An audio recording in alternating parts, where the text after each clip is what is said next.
we stand at the doorway of the millennium, some wait with feverish anticipation, others with deepening fear. Some hope for a fresh start, while others stockpile cash, food, and weapons. We live in very troubled and uncertain times, and the sense of something to happen at the millennium is a very important part of that, but who can say how it's going to materialize? From the pronouncements of religious cults to conspiracy fanatics, from survivalists to your next-door neighbor, there are countless doomsday scenarios circulating. Will we experience a computer-based calamity? The complete collapse of financial markets? Airplanes falling from the sky? A devastating world war? Nuclear annihilation? The total destruction of our fragile planet? After all, our planet has already endured some truly cataclysmic events. The last truly global cataclysm occurred about 12,500 years ago, and it brought the last ice age to an end. Nobody's quite sure what caused this disaster to occur, but the fact that a disaster did occur is certain. Millions of square miles of ice. Ice that covered most of North America, 2 miles deep, melting in just a couple of thousand years, raising sea levels by more than 300 feet all around the world. 70% of all species living on our planet were destroyed. It looks like a number of the mass extinctions in the history of life have been triggered by catastrophic changes, not slow, gradual ones. While some scour the past for clues, others look ahead. Do any human beings possess the power to see the end of the world? People who can actually warn us of its imminent arrival. Throughout history, mystics and prophets have predicted the future, and many of them have bad news to report. According to these mysterious sages, the clock is ticking for planet Earth, and ultimately for humanity itself. Since mankind read that first entrail all those many millennia ago, everyone has always been interested in what the future might hold. And there are certain people who have without doubt been able to lift up that veil of the future and peek inside. The seeming accuracy of many predictions has led to a widespread belief in the gift of prophecy, but also brought raging controversy to the subject. I don't think there is such a thing as an act or gift of prophecy. I really think that it's an exaggerated myth that some people in the past had some sort of extraordinary gift to predict the future. Yet this ancient art has survived into the modern age. I think it's actually profoundly unscientific to just say, no, it's not possible. Maybe it is possible that large areas of the brain are not tapped. Maybe it is possible that people do have prophetic abilities. Many prophets have foreseen a bleak future. That change, real change, isn't peaceful or incremental. It must be violent and all-encompassing. And that the old world must die before the new one begins. Prophecy is apocalyptic because it's talking about nothing less than changing the entire world order. And it's true, not all of them are apocalyptic in the sense that they talk about the huge battles and earthquakes and so on. But the ones that are, I think, are using that to symbolize what they see as the moral struggle that's going to happen.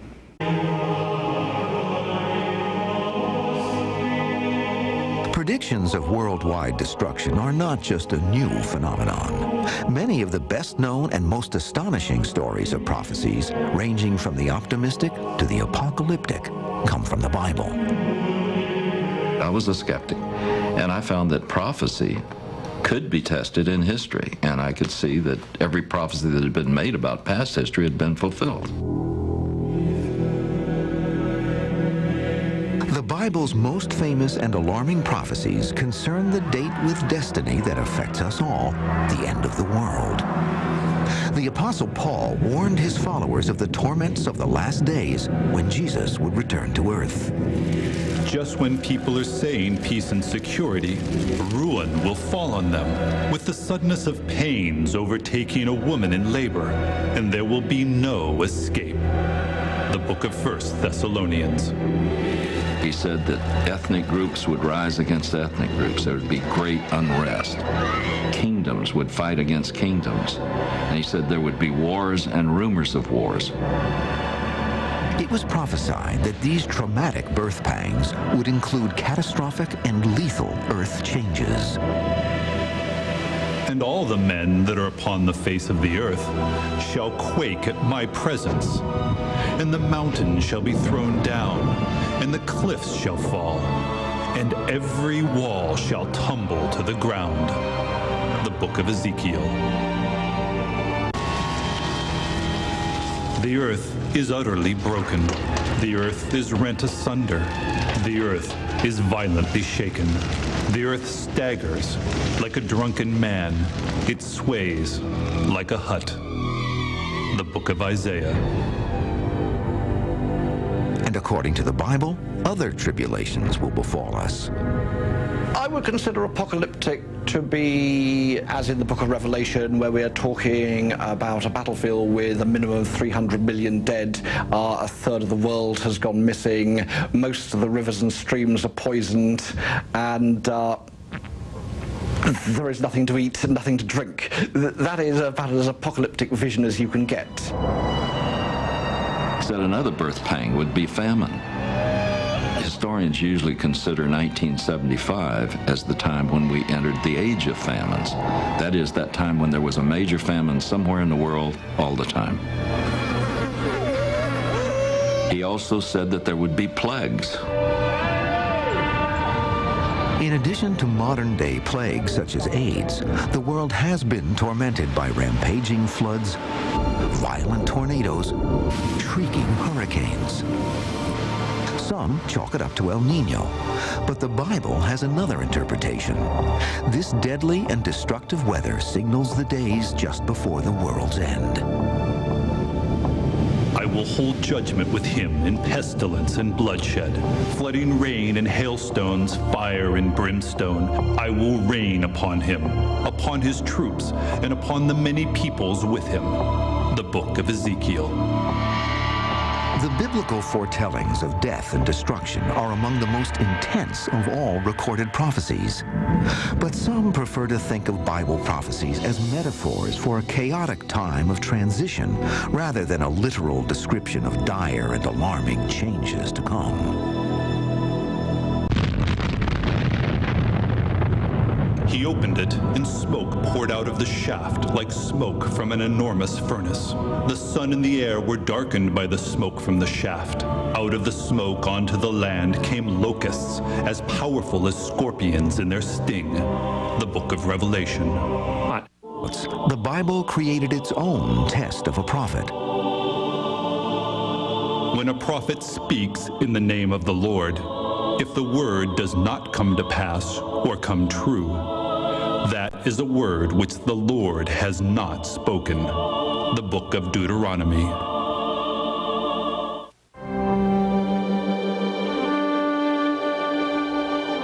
The prophets who have left their mark on history range from young to old, self-taught to highly educated.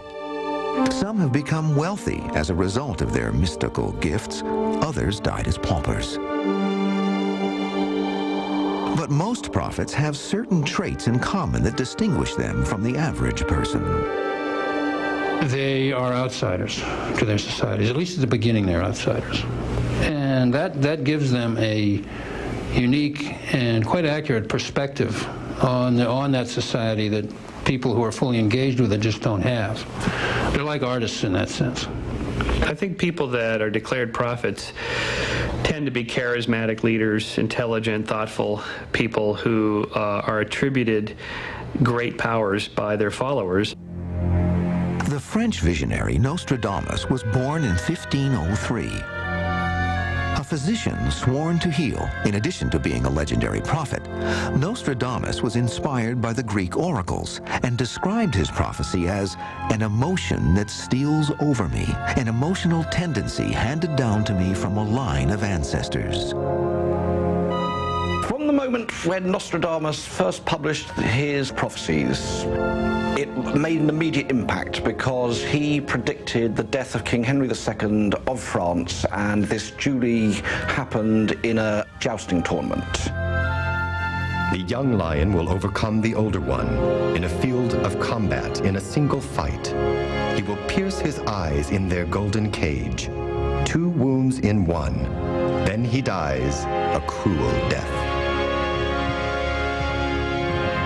The news of Nostradamus's prediction quickly spread.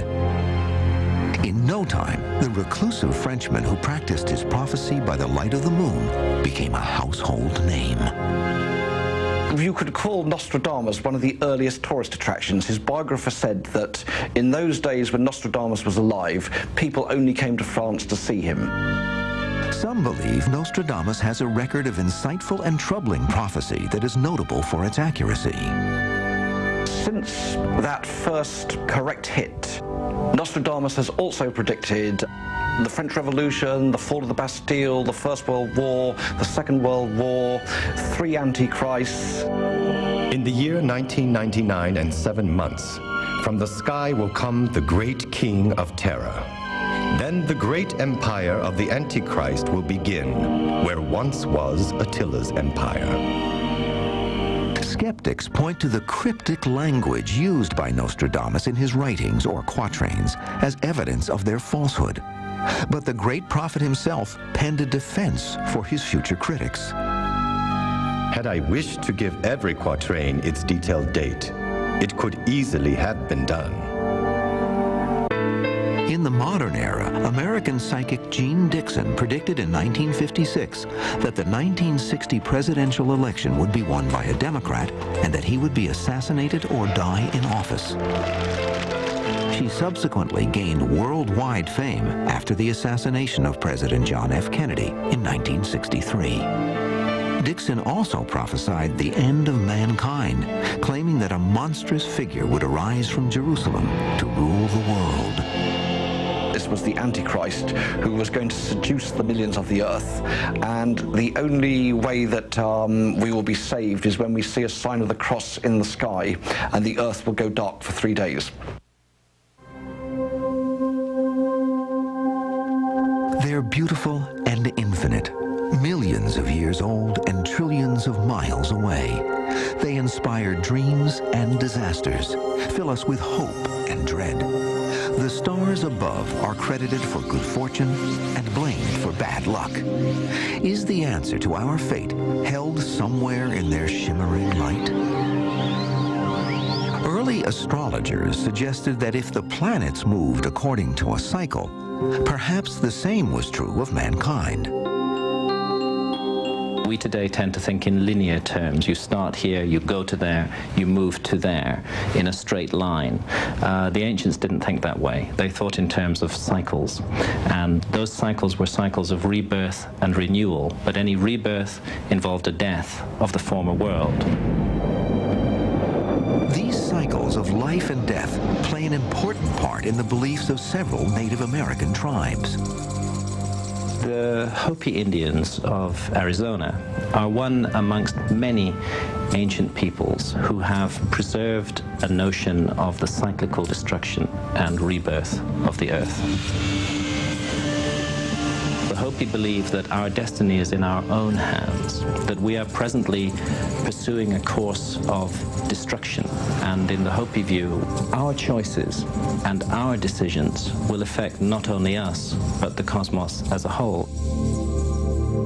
Before his death in 1992, Chippewa Indian sage Sun Bear wrote several books outlining the ancient wisdom he claimed to be passing down from the elders.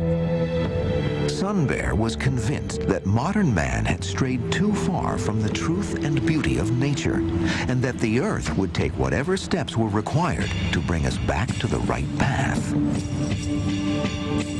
He believed we have already entered a period called the cleansing, when the Earth violently rebels against mistreatment by humans. He made many predictions that mankind is spending far too much time living in cities and huddling too close together.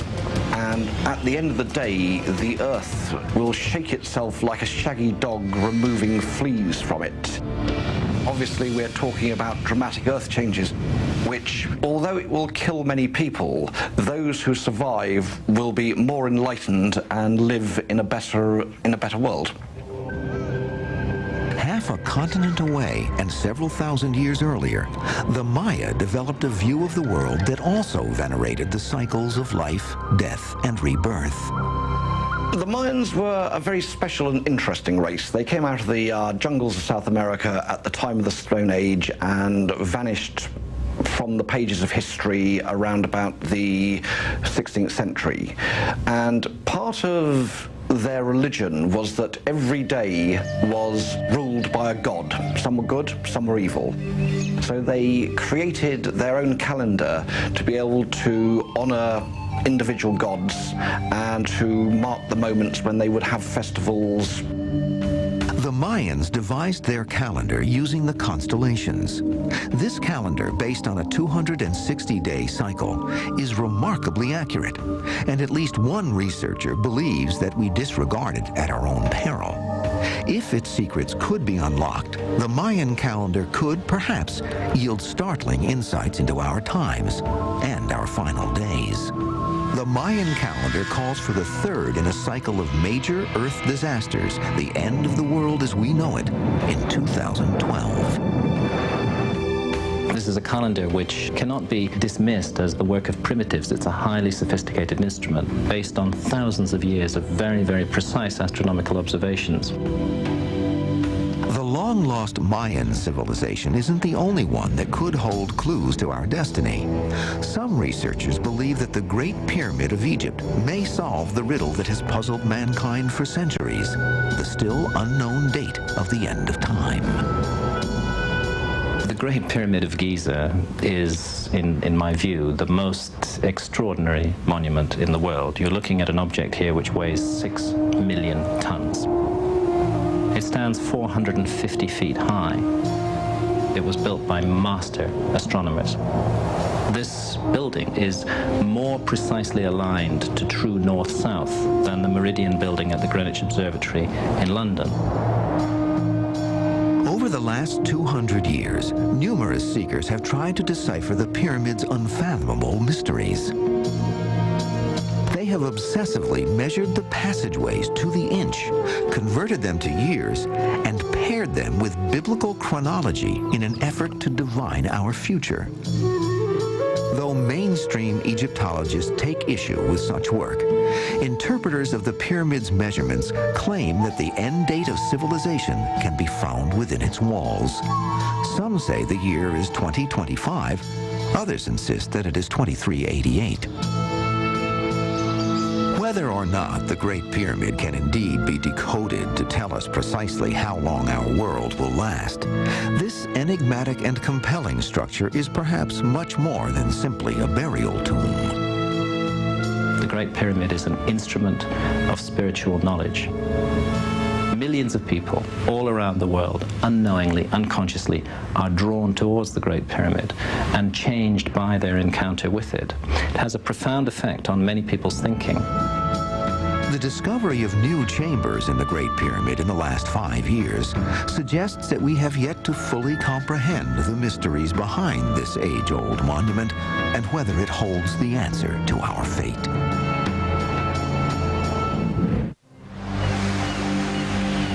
Many look forward to the next millennium with hope and anticipation, but there are others who see darker portents in the arrival of a new era.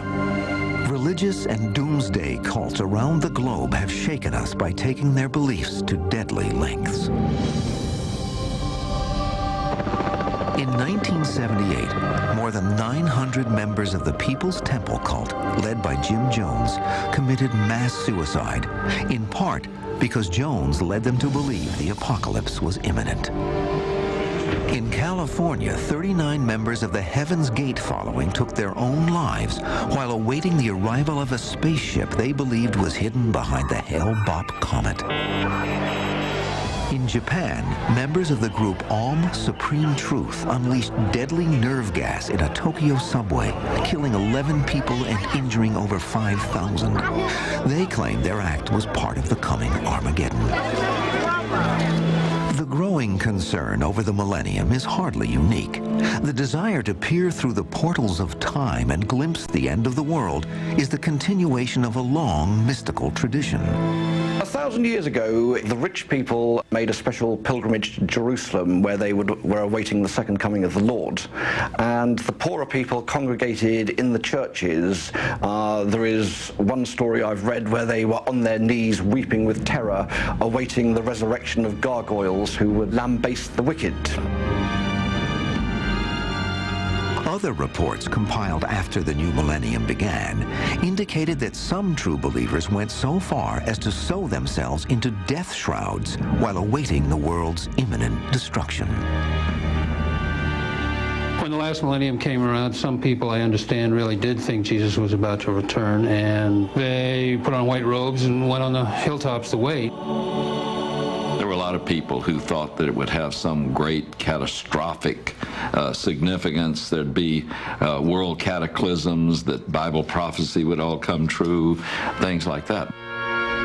Some suggest that there was little panic at the turn of the last millennium and that religious frenzy came after the fateful year had arrived.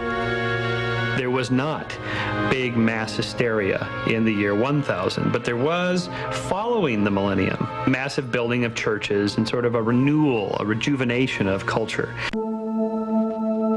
The spiritual search for redemption has been with us for centuries. But perhaps our awareness of millennium fever and the pronouncements of doomsayers is increasing as the simple result of living in the information age and being able to know in an instant what is happening on the other side of the world. There's something very different about our time, the time we live in today.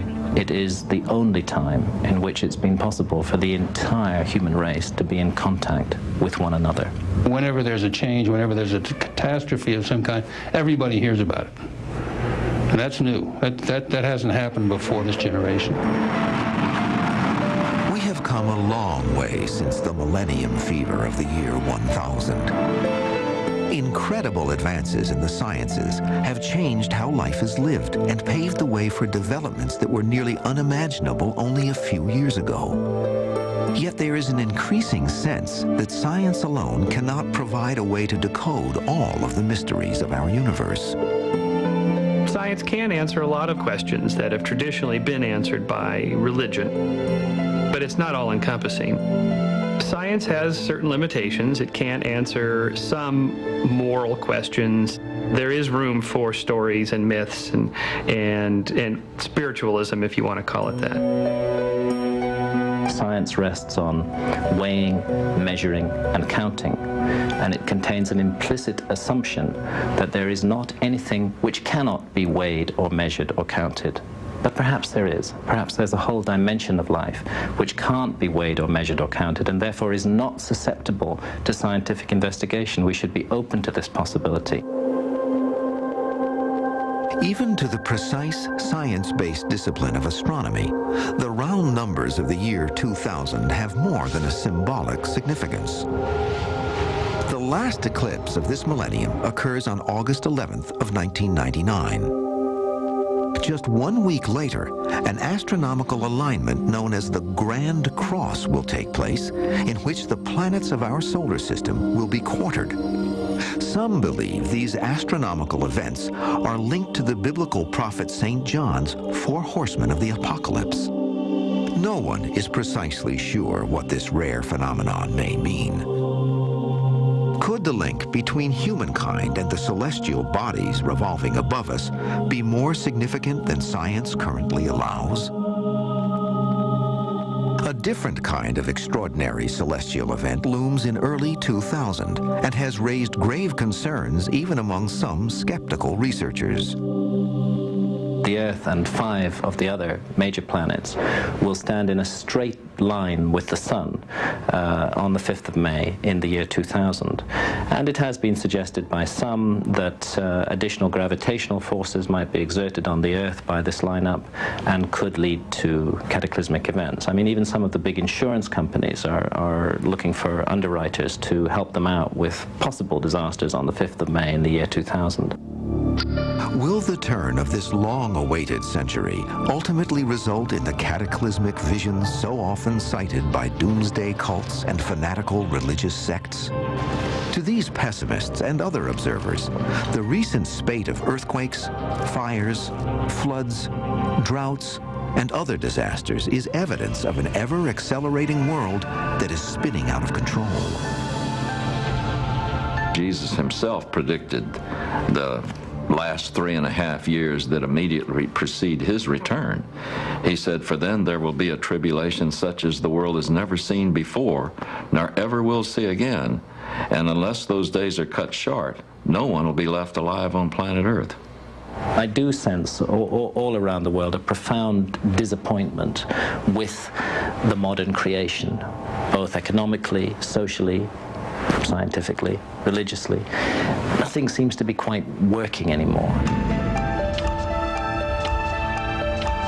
Despite all the gloomy and negative predictions, the Earth keeps spinning and life continues. We now observe with a certain detachment the actions of those who fearfully awaited the end of the world in the year 1000. Perhaps at the turn of the next millennium, the inhabitants of our fragile planet will look back in amusement and wonder at the elaborate preparations and proclamations that marked the dawning of the year 2000. The scenarios for the future are only limited by the boundaries of the human imagination, a lesson we uncover whenever we travel in search of history.